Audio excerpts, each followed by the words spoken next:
Эфирда Татарстанның күн чыгыш хәбәрләре. Студияда Гүлназ Гизатуллина, исәмсез бүгенге программада. Хоманда кыргылдарларга шанасызмы? Ул чагында без сезгә барабыз. Әлмәт полиция хезмәткәрләре Шаңсуга мошенниклык көннән-көн чәчәк ата. Аутизмлы тормыш, гаиләләр һәм үзенчәлекле балалар тарихы. Ни өчен аутизм турында ачыктан-ачык сөйләргә кирәк? Чәчәккә күмелгән подъезд күп катлы йортта кемнәр кышкы бакча булдырган һәм биредә яшәүчеләрне нинди проблемалар борчый? Ел башыннан 100дән артык әлмәтле мошенниклар корбаны булуын аңлап, җирле полиция бүлегенә мөрәҗәгать иткән. Сезнең туганыгыз бәләгә юлыкты, акчагызны куркынычсыз счетка күчерегез һәм башка җинаять схемалары инде гадәтигә үрелде. Күпчелек очракта җинаятьчеләр телефоннан озак сөйләшү нәтиҗәсендә корбанны эләктерә. Хәлләр көннән-көн кискенләшә, шуңа да хокук сакчылары элеккеге профилактика усулына кайтырга булды. Фатирлар буйлап йөриләр һәм шәхсән күреп сөйләшүләр алып баралар. Пожалуйста, всем своим соседям, близким, родственникам тоже по желанию нужно будет раздать эти листовочки. Сейчас что, пойдемте? Полиция хезмәткәрләре, дружиночылар һәм йорттагы җаваплылар белән фатирларны йөреп чыгарга булды. Имин булмаган гаиләләрдән башладылар. Хокук саклау органнары Киров урамындагы 38нче йортны тулай торакны сайлаган. Кайберәүләрнең мадди хәле булай да катлаулы, мошенникларга юлыгу аларны тагын да бөлгенлеккә төшерәчәк дип саный полиция хезмәткәрләре. Информационные и IT-мошенничество через интернет, поэтому теперь вы уже, как говорится, горьким опытом научены, к сожалению. Участковыйларның статистикасы буенча көнкүрештәге конфликтлар еш кына хокук бузуларга һәм җинаятләргә тәрә, әмма әлегә Әлмәт районында барлык төрдәге мошенниклык киң таралган җинаять булып кала. Все равно пожилые люди, к сожалению, попадаются на эту удочку. И даже не очень пожилые.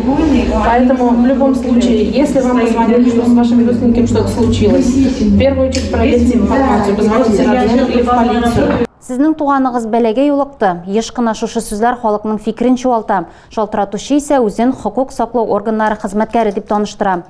Ел башыннан җирле полиция бүлегенә 120гә якын әлмәтле мөрәҗәгать иткән һәм әлеге катлаулы хәл хокук сакчыларын тикшерелгән профилактик чарасына фатирлар буйлап йөрүгә кайтырга мәҗбүр иткән.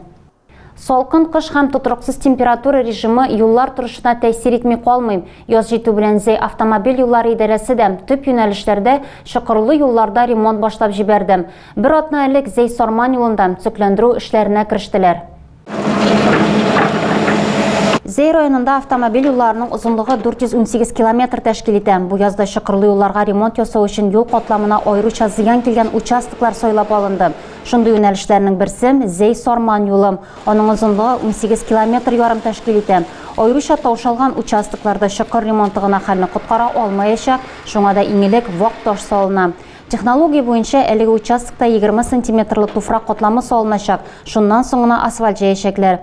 Бу язда шулай ук Зәй Сухарево юлы участокларында Аксар авылына кадәр һәм Чаллы Зәй Әлмәт юлында ремонт үткәрәчәкләр. 2 апрельдә бөтен дөнья аутистлар проблемасы турында мәгълүмат тарату көне билгеләп үтелде. Әлмәттә ел саен үзенчәлекле балаларга һәм аларның әти-әниләренә ярдәм итүгә юнәлдерелгән акциялар уза.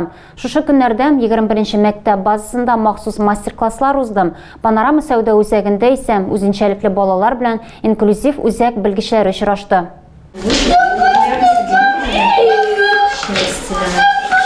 Балалар күңел ача йөгерешә, кул моторикасы буенча биремнәр үти. 21нче мәктәптә Дай-5 белем бирү үзәгендә сәламәт балалар янәшәсендә үзенчәлекле балалар да булуын аерып та булмый. Аутизмлы баланың дөньяны тоемлавы башка. Алар чит мәгълүматны башкача кабул итә. Мондый балаларның үзенчәлекләре бик күп. Алар арасында аерылып торганы башка кешеләр һәм тирә-юнь белән аралашудан аларның кыенлыклар кичерүе. Держи, помогай. Аутизмлы балаларга битараф булмаган өлкәннәр ярдәмгә килә. Аларның берсе Наталья Некрасова, ул тьютор. Бөтен дөнья аутистлар проблемасы турында мәгълүмат тарату көненә багышланган чара 21нче мәктәптә генә түгел, сәүдә үзәгендә дә узды. Акция инде 8нче ел үткәрелә. Ул үзенчәлекле балаларның ата-аналарына ярдәм итү өчен булдырылган. Аутизмның үзенчәлеге шунда ки, аны яшь чагында ачыклау авыр. Алена Тюнина үз баласын аралашучан түгел дип уйлаган. Улына 3 яшь тулгач, аның һаман да сөйләшмәвенә аптырый.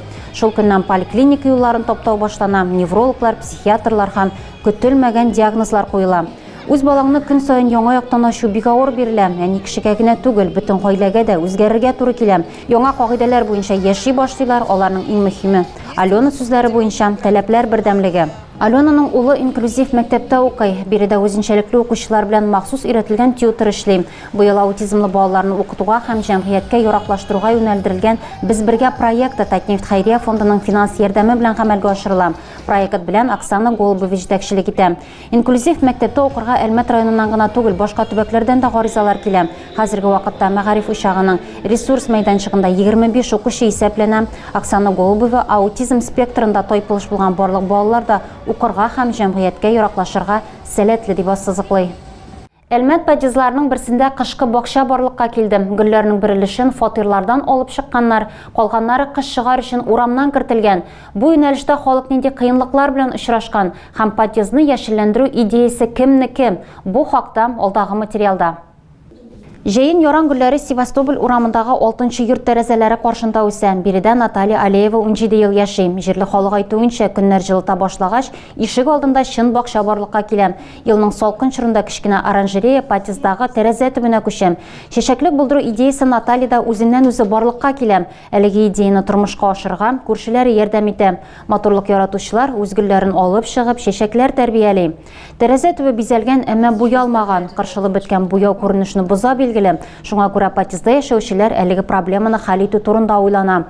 Подъездагы чәчәкләр өлкәннәрнең генә түгел, ә балаларның да күзләрен иркәли.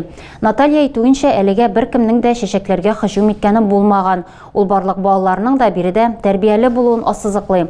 Үз гомерендә аңа төрле холыклы яшүсмерләр белән очрашырга туры килә. Наталья социаль педагог һәм күп еллар авыр балалар һәм гаиләләр белән эшли.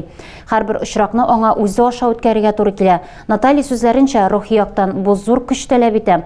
Авырлыкларны җиңүдә иренең ярдәмен тоеп яши. Алиевлар 37 ел бергә, хәзер дә иптәше чәчәк түтәлләрен карарга ярдәм итә. Тиздән әлеге подъездда яшәүчеләр шимбә мәсенә чыгачак. Җир җылынгач та чәчәкләрнең күпчелеге ишек алдына чыгарылып, тирә-юньгә ям таратачак. Яңа Суркинда яшәүче хәвәскәр туган якны өйрәнүче күргәзмәдә туган авылы тормышыннан 60-ка якын фото һәм нәкъ шул ук күләмдә тарихи бәяннар җыйган.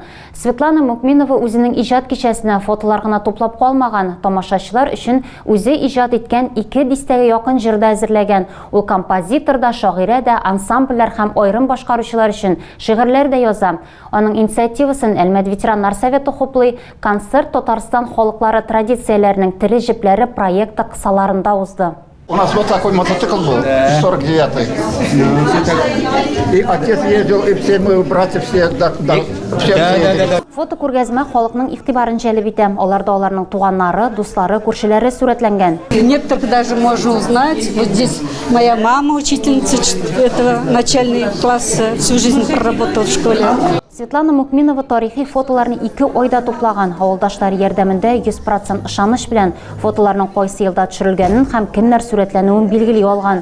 Күргәзмә Светлана Мукминованың иҗат кичәсенең бик аз өлеше генә, авыл халкы арасында ул күбрәк хәвәскәр туган якны өйрәнүче буларак түгел, ә композитор һәм шагыйрә җырчы буларак билгеле. Көйләрне 92 елдан башлап яза.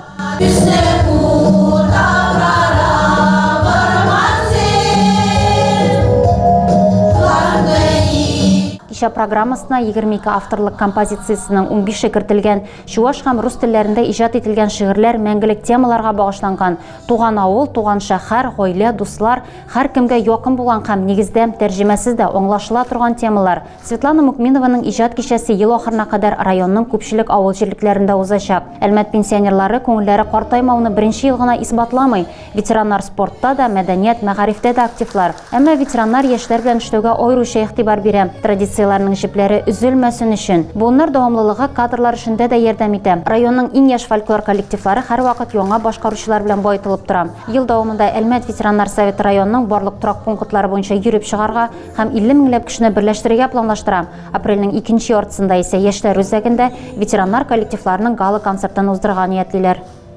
Казаннан алып Бөгелмәгә кадәр республиканың 8 районыннан спортчылар самбо буенча турнирга җыелды. 4 яшь категориясендәге 100-гә якын көрәшче Әлмәт физкультура көллиятендә очрашты. Ярышларны безнең иҗат төркемдә күзәтте. Приготовиться Юсупов Айрат, Сарманова, Шаймарданов, Рамазан, Көрәшчеләр киләмдә урын ала һәм бил алышырга әзерләнә. 3 ел узгач, пандемия сәбәпле сузылган тәнәфестән соң ел саен үткәрелүче самбо буенча республика турниры кабат Әлмәттә уза. 1 балл красному. Турнирда яңа уенчыларның берсе Казаннан Артем Качмаржикның бу 3нче зур ярышлары. Самбога аны әтисе алып килә, чөнки соңгысы яшь чагында үзе дә әлеге спорт түры белән шөгыльләнә. Артем фикеренчә иң авыры көндәшеңә җиңү алымын табу. Казан, Болгар, Сорман, Байлар Собасы, Түбән Кама, Нурлат, Әлмәт, Бөгелмә һәм Ульяновск өлкәсенең Димитровград шәһәре. Ярышларның традицион географиясе әнә шундый. Турнирга барлыгы 90 катнашучы җыелган. Хәзер самбо федерациясе көрәшнең бу түрен олимпия спорт түрі буларак таныта. Турнирны оештыручылар әйтүенчә, үз-үзеңне коралсыз саклау мәктәпләрдә мөстәкыйль дәрес буларак та кертелергә мөмкин. Тагы да күбрәк яңалыклар һәм тапшырулар белән безнең сайтта таныша аласыз. Без социаль челтәрләрдә дә бар, хәбәрләр юллагыз. Бүгенгә менә шулар. Мин сезнең белән саубуллашам. Исән-имин булыгыз.